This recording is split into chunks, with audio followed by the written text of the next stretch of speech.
Hello, everybody. This is International Master Bryan Smith with ChessLecture.com, but soon to be Grandmaster when they confirm my title. In this video series, I will be covering the tournament where I made my last Grandmaster norm. This was the Michigan Fall International Chess Festival, held in late October in Dearborn, Michigan, a suburb of Detroit.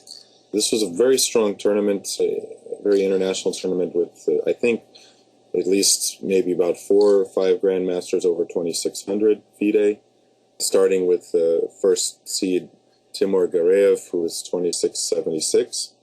And my game with him is what I'll be covering in this video. And it also touches on this video I did on the Nimzo Indian recently, the Sakis Romanician variation, because I used that in this game. And I used it in lots of games, actually, in the last few tournaments. And it served me very well. Okay, this was round 2. In round 1, I won against a 2100 rated player pretty easily, and I won't be showing that game. But here was a very crucial game, or crucial for making the Grandmaster norm, because I managed to beat a player nearly 2700 FIDE with black, and it was a big step toward getting the last norm. Okay, so Timur Gareev, number 4 player in the US, and he's expert in blindfold chess. I think he did a simul of it, something like over 20 boards blindfold simultaneously, which is pretty amazing, and they were not weak players he was playing against either. So, okay, he started off with d4, knight f6, c4, e6. I've made a good choice, I guess you could say, in the last few tournaments, and not playing the King's Indian. I've ruined too many tournaments with King's Indian, and I've been consistently using e6 and getting Nimzo Indians and one Queen's Indian later in the tournament. And so far I have not lost with this in this tournament, or really not very often in general.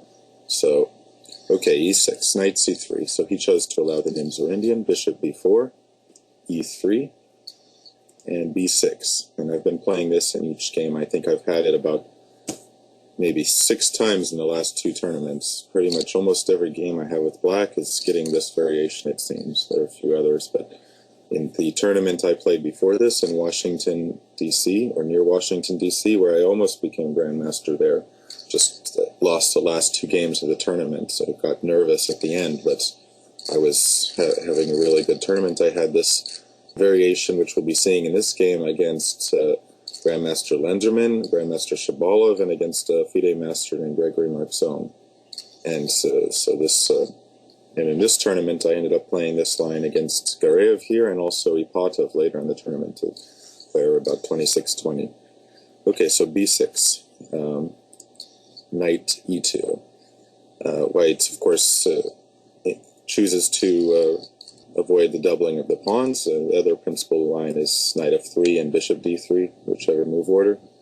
And if you play this interesting move, this line, you should also pay some attention to this interesting move, f3, although it's not particularly threatening, I think.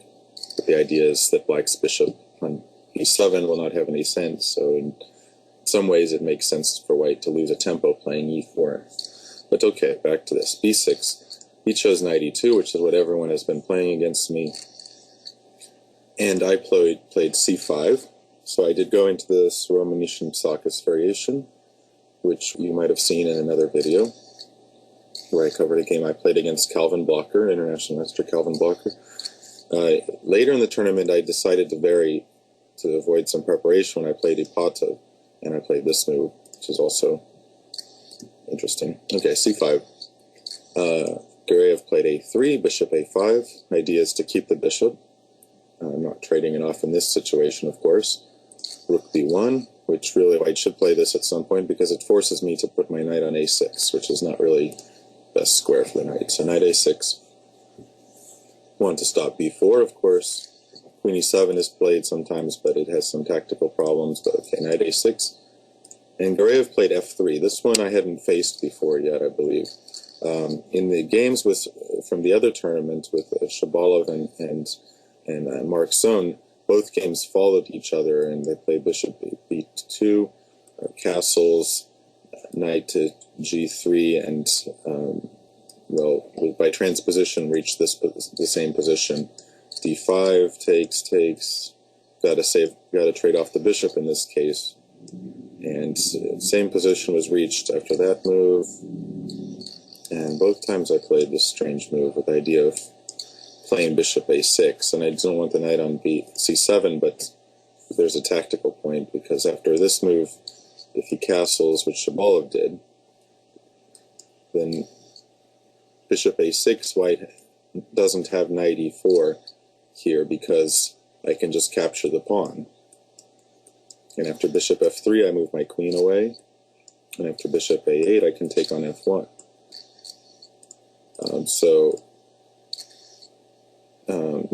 After bishop takes a8, I can take on f1, and after white recaptures, I can capture the bishop on a8, which if my knight was on b8, I wouldn't be able to do. So that's the whole justification for that move, even though knight doesn't belong on c7. But I would like to exchange the light squared bishop. So getting back to my game with Gurayev, though, he played an interesting move here, f3.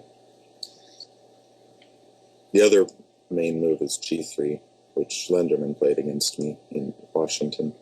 Okay, bishop to d2, or sorry, he played f3. So this was, some kind of unusual, but I've seen this idea before. Okay, I castled, and now king f2. The white gives up castling rights, but his king often stands very well on f2, and he gets out of the pin, of course, so now suddenly I have to again worry about b4, and it would be really not good for me if I have to end up just taking on c3 without getting anything for it, for my troubles of having tried to save the bishop. So I have to watch out for b4. Now that the knight's not pinned, he might be able to play knight a2. In fact, even you could say be in some way a threat to just play knight a2, and the bishop has no way to get away. So here I need to play d5, which is what I did. And of course I would like to open up the center with white's king a little bit displaced, but in general his king is going to be okay. On f2 we're going to get to a pretty standard structure. So here he takes on d5. He definitely doesn't want to get his isolated pawn for himself on d4 with his king on f2. Would not be good. So he takes on d5. And I think this was his preparation, because he moved pretty quickly, but now I made a move which he started to think. So I guess it wasn't, this whole king f2 thing was only played a few times, but I guess he didn't anticipate it. I took with a knight on d5, which I think this was a real important point, because if I take with the pawn, now g4, and this is probably what he was looking for, something like, g4, knight goes to d3, bishop to d3, g5, or maybe even knight goes to f4 to pressure d5, I'm not sure. But it's a combination of a pawn storm on the king's side with some pressure on d5, and white's position just really looks nice, and this was pretty standard type of thing. But by taking with a knight on d5, I get a lot of benefits, like just trading this knight off, because, well, he has to pretty much take on d5 here, and after I have to take with the pawn anyway, but here no knight on f6, and so g4 doesn't make as much sense. And for one thing, of course, it's not going to attack a knight on f6, and my queen is free maybe to come to h4, and also I have this f5 move, so really g4 just isn't good, because f5 looks good for black here, I suppose. So it sort of makes the whole idea of g4 not as relevant. Still, white has some structural pluses, but he also has some disadvantages, the e3 pawn, and the fact that the king is a little bit displaced, and generally I think black got about equality. And I'm getting ready to go bishop f5, so he kind of forces the pace here. So he needed to take on d5, because if he plays e4, for instance, knight takes c3, b takes c3. Now suddenly bishop is safe on a5 and relevant too, pressuring c3, and I've got this f5 move coming. So white's king is going to start to feel a little bit in danger. So he needs to take on d5. I take with a pawn. I can't take with the queen because of knight f4, I suppose, followed by bishop takes a6, and then b4, maybe queen a2, but after this still black's going to be facing the same threats after queen c2 or something like this, and also bishop c4 threat as well. So that wasn't possible. So I took with a pawn, and now knight f4. So white is threatening to take on c5, followed by taking d5, which forces me to play c4. I can't take on d4 again because my bishop would be trapped. But c4, this ensures the bishop's safety. And here he went b4.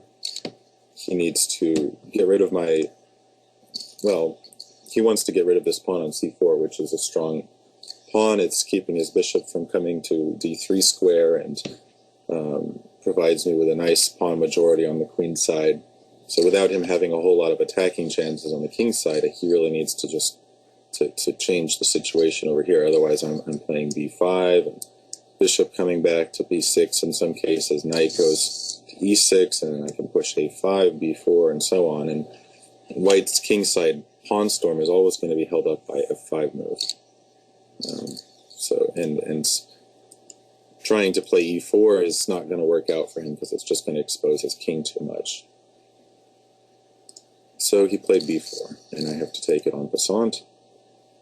Queen takes b3, attacking the pawn on d5, knight to c7, guarding it, very natural play. Bishop to d3, he develops his bishop to its good square, which now he got by trailing off the c4 pawn. I play bishop b7. I need to guard d5 again, and I want to bring my knight to e6 to challenge the f4 knight. Now he plays rook to d1, also a very natural move. Rook is backing up the d4 pawn and covering the d2 square. He wants to trade off this bishop on a5, which is pretty annoying in some cases, covering some important squares, even if it looks slightly out of play.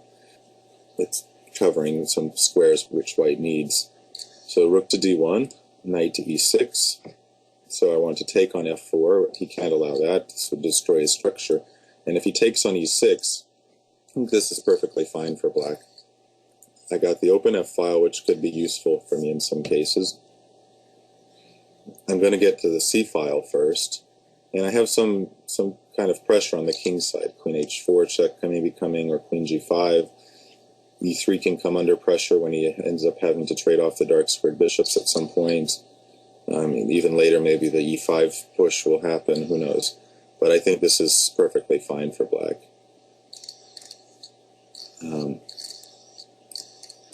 So he played knight e2. And looking at this structure, well, I have the isolated d5 pawn, and that, you know, his pawn structure looks on the surface a little bit more pretty. I have 3 pawn islands, and he only has 2. My d5 pawn is isolated. My bishop on b7 is bad. But on the other hand, first I will get the c-file. I have some little nagging pressure on the king side, like queen h4 check or queen g5 in some cases. And I can pressure the e3 pawn, especially after the bishops are traded. Not only that, I have this 2-to-1 majority on the queen side, which will give me an advantage in some endings. So I think the position's about equal. I felt during the game that I equalized. So now I played rook to c8, taking over the c-file. He played bishop to d2, so he wants to trade the dark squared bishops. There was a bishop f5. It looks kind of silly, but to trade the knight on e6 for the bishop. But I do have to worry about the danger of, let's say, slight danger of, let's say, he manages to trade on e6 and also trade the dark squared bishops, and I'm left with this guy on b7 against the knight. So in some cases that could turn out bad for me. Even here it's not so clear, even because the bishop will come to c4 and I'll have the open f-file in that case. But after bishop f5, bishop a6 already is very good for black. And white's not going to be able to achieve those things which while keeping his knight. So that would be fine for black. Black bishop will come to c4. So he played bishop to d2. If he tried to avoid trading the dark squared bishops, it was going to be just real hard for him to develop his pieces. For instance, if king g1, I can just play rook e8, for instance, and black is, white doesn't really have much of a plan here. So he really kind of had to just trade the dark squared bishops at some point. So bishop to d2. I took, he took back, and now queen to g5. So a little bit of pressure on e3. You can see he has a better bishop. But again, this pressure on e3 is a little bit annoying, and I have enough space, my knight is active, I have the c-file for the moment, so again, I think it's about equal. Here he played f4, felt the need to drive my queen away, even if it cost him the chance of ever pushing e4, really. But that was probably not going to happen.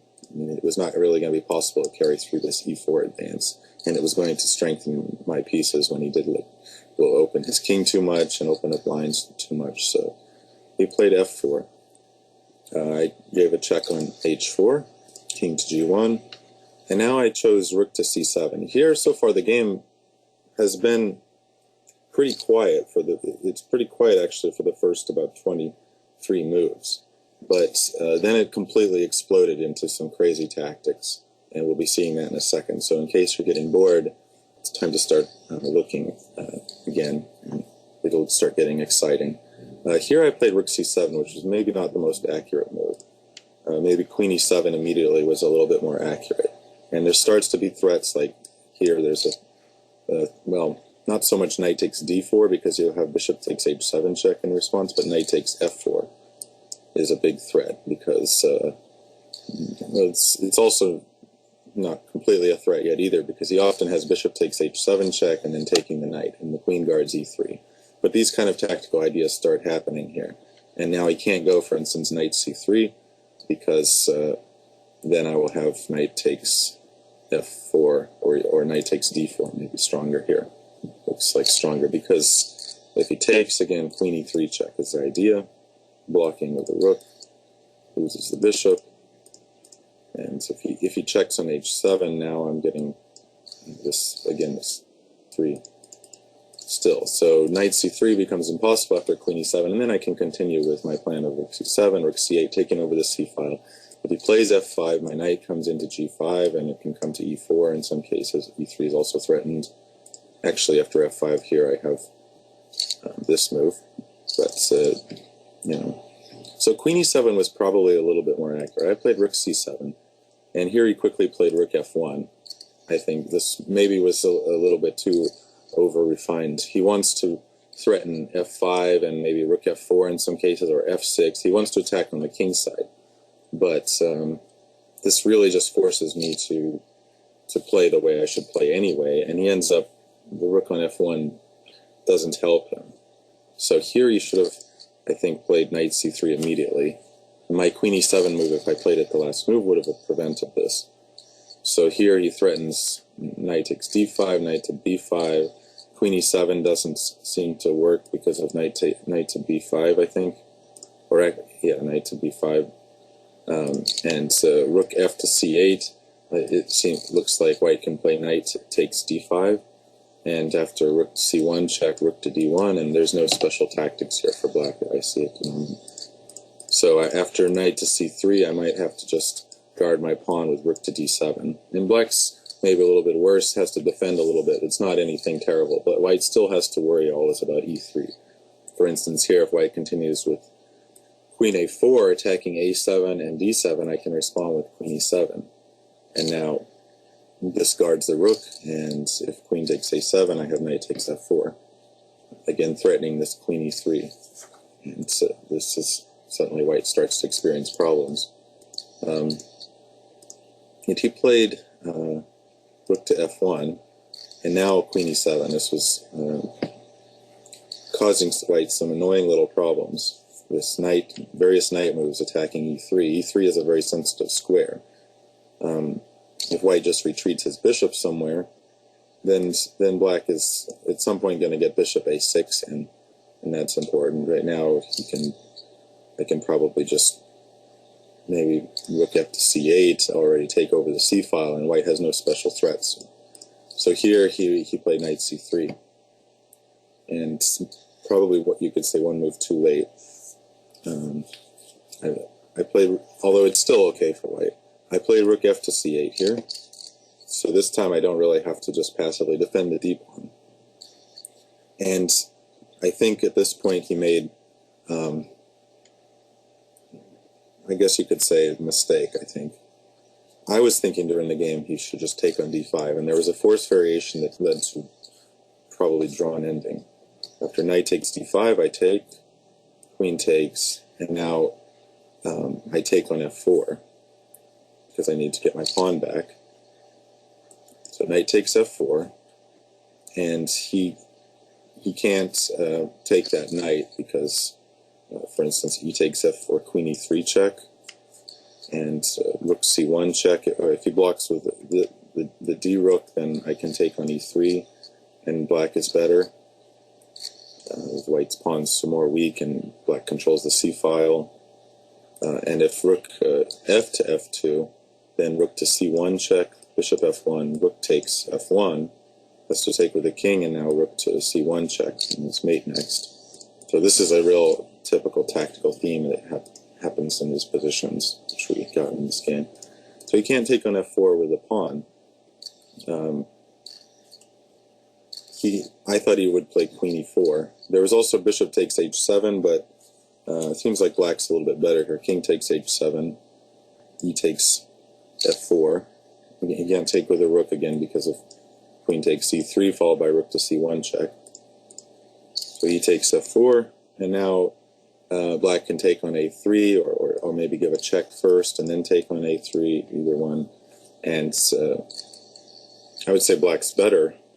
Maybe it's not enough to win, but I have two passed pawns on the queen side. White's king is a little more open. He has passed d pawn, but it's not as dangerous. So I think that white is the one fighting for a draw. Or maybe it's more accurate to immediately take on a3. In any case, that was clearly fine for black. I thought it queen e4, and here I can't really, if I trade queens, I'm definitely, I would say, worse here because the bishop is stronger than the knight. He has the passed d pawn, although maybe it's not so much of an advantage. But there's also just knight takes d3. And here he would have to trade queens, as if he took on e7. I mean, if he took on d3 with the queen, I have rook c3. So you'd have to trade queens, and then rook takes d3, and we've reached this rook and pawn ending with equal pawns. And I thought that it was probably pretty drawish. White has a passed d pawn, but on the other hand, I have the c file, and I have pressure against e3. A3 is a little bit weak, and I have the chance to make a passed pawn on the queen side. In general, I didn't think that the d pawn was so dangerous. It looked like the position would probably end in a draw. Maybe he should have considered that. But he played knight to b5. And now rook to c1 I played. And here he's played these moves just too, I think, ambitiously, maybe recklessly in some way. He decentralized too many pieces, and this becomes the basis of some tactics, that white's pieces are just too far from the center. He took on a7, which looked like a very risky move to me. Queen to b4, I think he should play. And I think it's probably about equal also after this. I have to trade queens. And then, for instance, rook takes f1, bishop takes f1, and then rook c1. And here, he can't take on a7 because of rook a1. And after the knight comes out, then bishop a6. And white's losing material.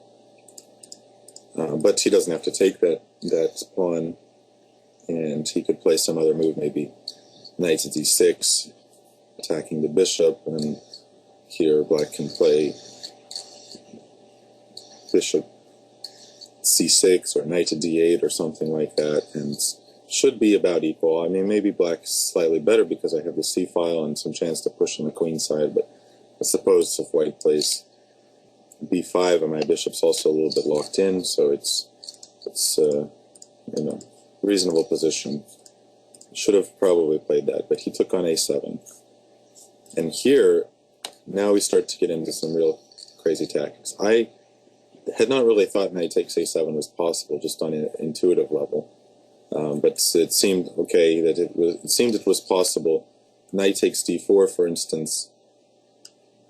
He can take on h7 and take on d4, I think, because knight takes c8, in these cases, it's always that it's not check when he takes on e7, so I end up with an extra piece. And this is the same whether I go knight takes d4 or knight to c5. But after knight to d4, okay, obviously he can't take it because, again, the same tactics, queen e3 check. And if rook f2, rook takes f1, he can't take with the bishop because his queen would be hanging, and after king takes, he gets checkmated by rook to c1. But bishop takes h7, I suppose, and then probably rook takes d4. In any case, it turns out that there's actually a win for black. Knight takes d4 was not so clear, but there's a win, but it's really hard to appreciate. And I played rook a to c3, which looked strong, but white can sort of hold on after that. But knight to c5, well, it's an obvious move, and I calculated it, but it's real hard to appreciate that the position after about 5 or 6 moves where black's down a pawn is just winning for him. And I'll show you that. Knight to c5, it's obvious tactical move, but there's so much to calculate, and it seemed that I couldn't determine if it was right. So he has to take on h7. Again, he can't take the knight because if queen takes c3 check and those same things as before, the bishop on d3 is pinned, so he takes on h7, king takes. Now again, knight takes c8 was not working because of knight takes d3, and knight takes c7 is not check. Then I take on f1 and take on d2 with check and up a piece.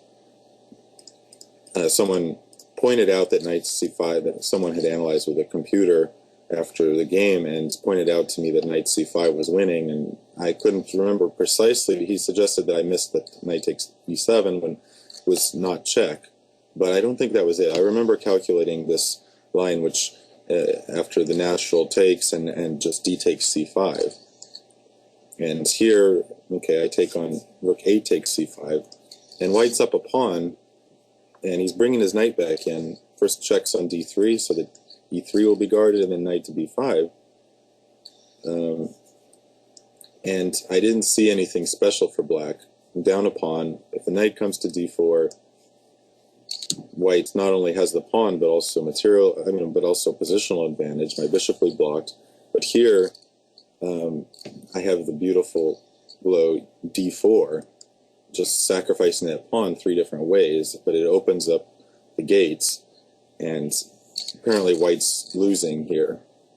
However, he takes the pawn. Like if he takes with a knight, there's a tactic which ended up happening in the game. Beautiful move, bishop a6. And after queen takes a6, queen to e3 check, and rook to f2, rook takes f1, followed by rook to c1. That's one example. Or if white takes with the pawn, then I take on f1. White is to take with the king. So if the queen takes, then I have rook takes b5, or just queen e3 check, actually. Either one.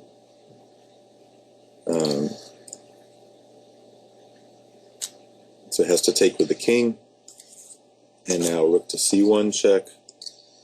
White has to play rook d1 because king f2 is going to get mate by queen e1. So rook to d1, and now black's down 2 pawns, but white's off balance, and bishop e4 is a deflecting blow. If white plays queen to e2, now there's bishop takes g2. And white can't take the bishop either way, because the queen would be hanging if the king takes it, and if the queen takes it, then d1. So king e1, and now the final touch takes, and bishop f3.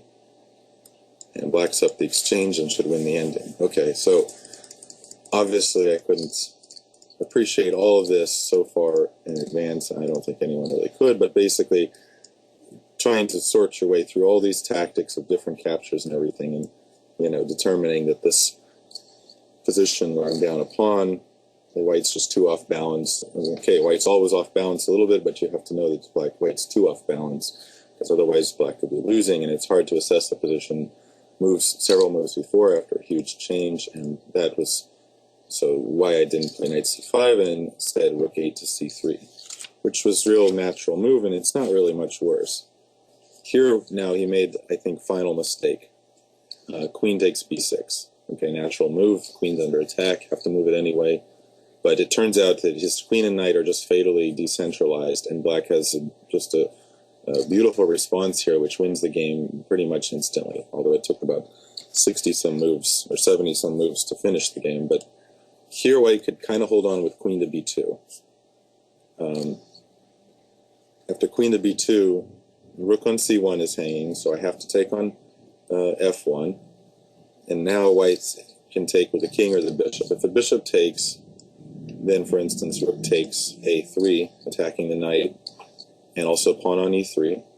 So right now it's equal material. White doesn't want to lose a pawn, so he has to take on b6. And then still, the same move is in the game, and I don't really want to show it here. And white's in trouble after that. Pieces, again, are too decentralized. If he takes with the king, then black could play queen takes a3, threatening the bishop on d3. White would have to trade queens, and ends up with the king in a bad position on f1. The knight has to come out to b5, and now rook takes d3, rook takes d3, bishop a6, and black's going to win 2 pieces for a rook. And I think that white's really going to be suffering. He'll get the b6 pawn, it's true, probably. Or I guess, yeah, definitely he's going to get the b6 pawn, but in that position with black having 4 pawns against 5, all on the one same side with the bishop and knight against the rook, it's a really tough defense for white. And maybe black can win, maybe it's a draw, but it's, okay, of course white can't keep his knight alive because rook b3 is met by knight c7. So this was queen b2. It's kind of holding on for white, but it looks worse. So he took on b6. He can't go queen b4 anymore because of now knight c5 is crushing. With no queen guarding e3 in any case, even after the bishop takes h7. So he played queen takes b6, and now these tactics like knight takes f4 don't really work anymore because black has a back rank problem. I guess what was here, white just takes on f4 with the pawn, and after queen e3 check, rook f2, or maybe king h1 also, and black can't do anything with his pieces because white has the counter threat of queen d8, so there's not enough time. Black can't take on d3. He would like to go rook f1 and rook c2, but there's a mate on d8. So it's so knight f4 doesn't work, knight d4 doesn't work either. White could even just take on d4 with the queen. So instead, here, this position, just simple retreat, knight f8, and this wins the game. White suddenly lost. There's no way to guard e3, and even though he's up 2 pawns, 2 pawns, the pieces are too decentralized, and white can't stop the tactics here. Right now, black threatens, of course, queen takes e3, followed after if white plays rook f2. Besides the fact that the bishop on d3 could be taken, there's also rook takes f1. The bishop from wherever it goes would have to take f1, and then rook c2. And rook on f2 can't be defended because white's queen is too far away. So, for instance, that's what would happen if the bishop moved. Bishop e5, queen e3 check, rook f2, rook f1, king f1, there's rook c1. So bishop takes f1, but then rook c2, and the rook can't be guarded. So after this quiet retreat, white has many possible moves, but it was clear that you can't guard e3. King f2 is met by rook takes f1. Bishop can't take because then queen takes e3. But if the king takes, queen takes e3 anyway, and these 2 pieces are forked. And there's most importantly, there's a threat of rook to c1. If rook to d1, rook takes d3, and white doesn't get a chance to take the bishop on b7. So that doesn't work. There was really only a couple moves to look at, and one of the ideas is he can retreat in some cases by queen to b2, and he ends up doing that, but doesn't. He ended up playing rook d to f2 first, but it doesn't matter the move order. He could play queen b2 and I take on e3. So that's going to get the same position. But the other idea was to play e4, which was the obvious idea, to give back the pawn, but keep black's queen out at least. But the problem is that there's a crushing passed pawn being developed now after I take, and not only that, my bishop from b7 will finally come to life. So here, of course, I would take, and now neither of us saw this insanely clever defense here, just queen to b2, e4 followed by queen to b2, really weird. Other moves with the bishop are just hopeless. For instance, if he moves the bishop to e2, then e3 is crushing. And after the rook moves, for instance, to d1, then queen e4. And these pieces create a threat of mate on g2. And after bishop f3, now e2, for instance, although there are other ways to win. Bishop takes e4, and rook takes d1, and game is over. So he can't move the bishop. He has only one try, queen to b2, and I mean, this is not easy to see either.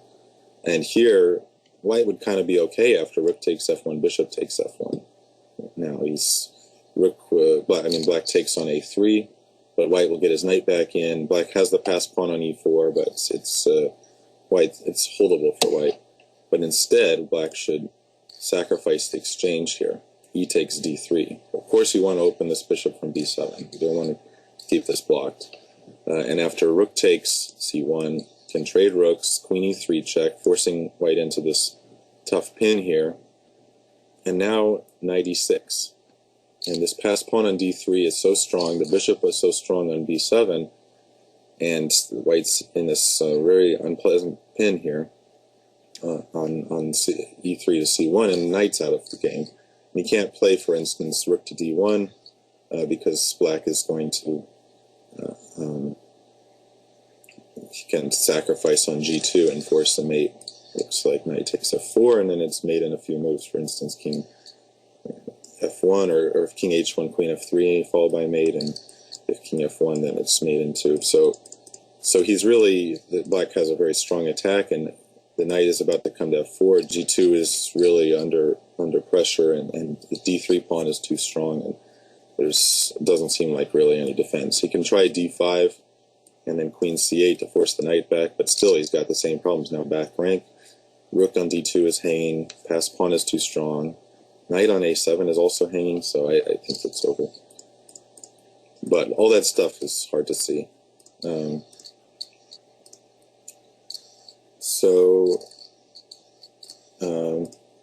So yeah, e4 only chance, but black technically has a win there.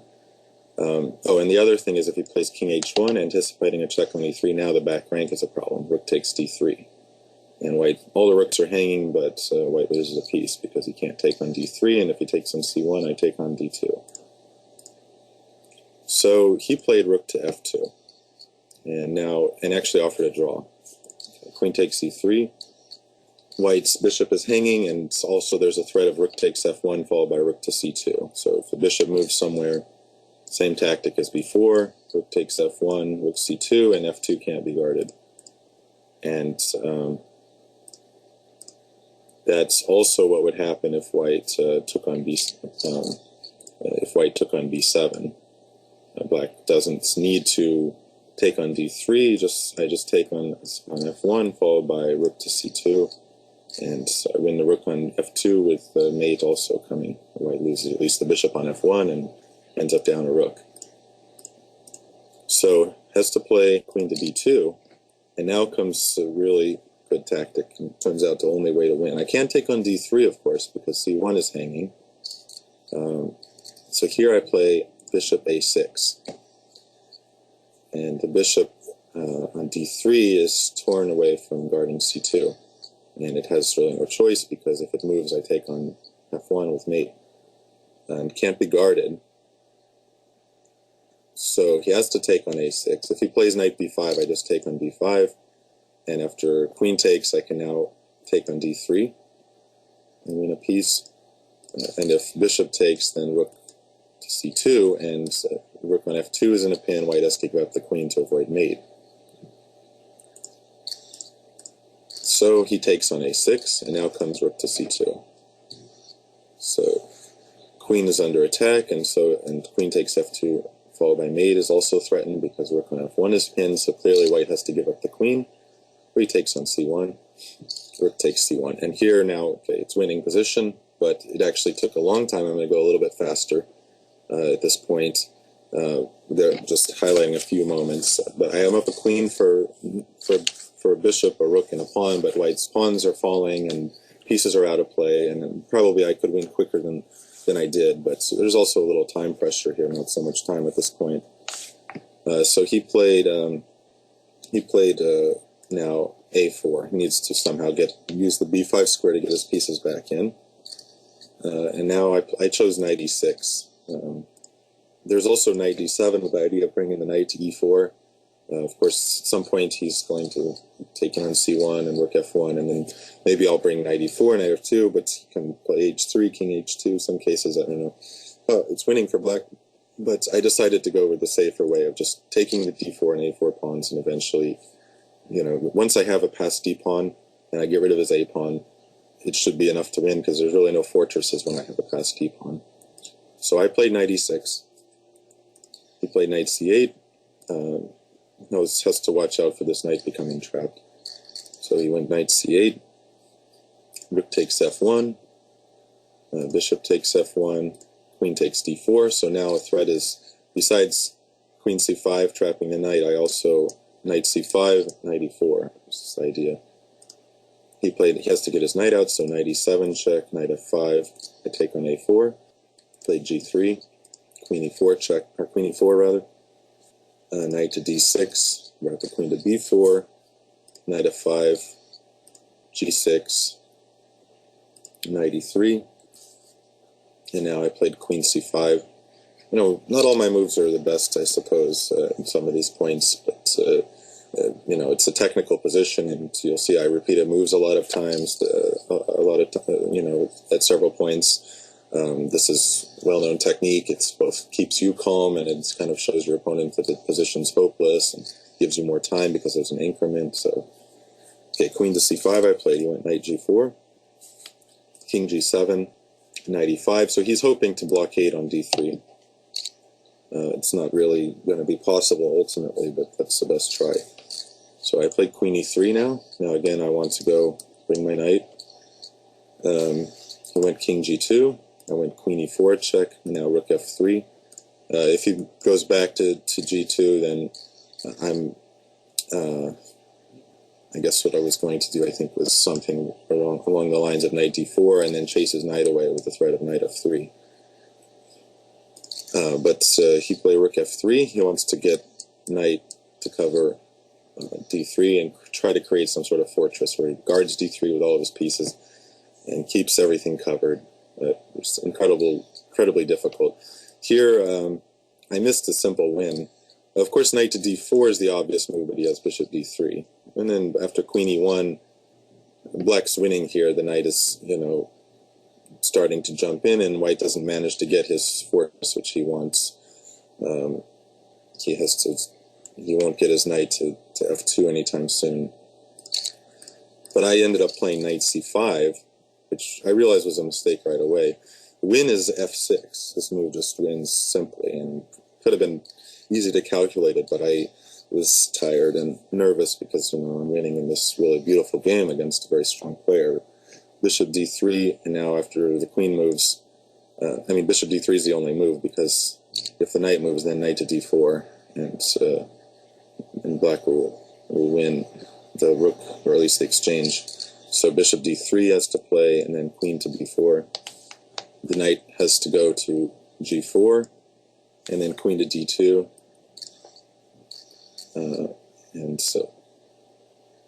And next comes knight to d4 no matter what. So knight f2, knight d4, and white's going to lose the rook for the knight, and it will be a very simple win. But instead I played knight to c5. He went knight to d3. And I realized that I should just go back and try to repeat the position and then change to a different move. And of course, he avoided that because now he can get his knight to f2. So maybe he had started getting a little bit of hope that I would screw this up, but it's still not really possible. So now queen to c2.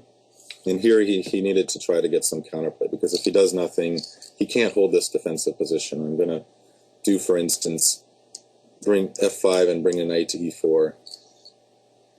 And it won't be possible to hold this. So he went f5. And now knight to g5 and bishop d3, getting a tempo on the queen, queen to d2, and rook f4. If he goes f6 at some point, it's just going to make it easier for me. There's no problems with my king, and f6 is eventually going to fall, and then it will be really easy. So he went rook f4, and here I went f6. The idea is to bring my knight to e5, which will finally break down White's fortress. He went rook a4, just to make some sort of move. Queen e3 covers the check on a7 and threatens a check on f3. So White brought his rook back to f4, and now knight f7. So he probably was hoping that he's preventing this maneuver, because there's the f takes g6 followed by rook takes f6, but it doesn't work. So he took on g6, which he has to at some point. And now rook takes f6 doesn't work because of knight e5. Rook is hanging, knight g4 is prevented. Obviously I can't take it right away because knight g4. But after knight e5, I'm threatening to take the rook, and I'm also threatening to take the bishop on d3. And the knight also guards g6. So he couldn't do that, so he went bishop to f1. Now knight e5, knight g4. So here, there's no way for him to stop the d-pawn from advancing. With the knight on e5, he can't get his rook in touch with d3, so I just pushed the pawn. So he decided to trade off the knights now, finally. Now I take, and g5. So threat is d4. For instance, if he plays h4, d4, and now the rook will never move again. So he played rook a4 to get the rook out of there. Now d4, rook a7 check, king g6. Gets behind the pawn, the last attempt to keep black from making progress to control d3, but the rook isn't going to be able to stay there. First I check on e4 to force the king to g1, and now queen e6. He can't take on d4, of course, because queen e3. So rook d8, now queen e7. There's no more squares for the rook on the d file. He still can't take on d4, and if he goes rook d5, then queen e3 followed by queen e4. Or if he goes here, then queen e4 and then queen e1. So rook had to leave from the d file. He gave a check, went back to b8. Now I can finally advance my pawn, but okay, there's no hurry. I gave a couple checks. Now just played f5. Now I'll make another passed pawn also. He went back behind the pawn. Now I checked on e3, again repeating, and now f4. He took, and rook d7 check. Really, position is resignable for it. Okay, bishop c4. I checked on e3, king g2. Of course, if he stays on the back rank, I'll have, for instance, king f1. I'll have queen c1 and take the bishop. King g2, f3 check. He goes up to h3. If he goes again to f1, then I can play queen to c1 minimum. So he went to h3, now f2 check, king g2, and queen g5, and White resigned finally, because if he takes, I check on f5 and take the rook. And of course, if he goes to f1 or somewhere, if he goes to h3, then queen f5 at least. And if he goes to f1, then I can queen a second, make a second queen.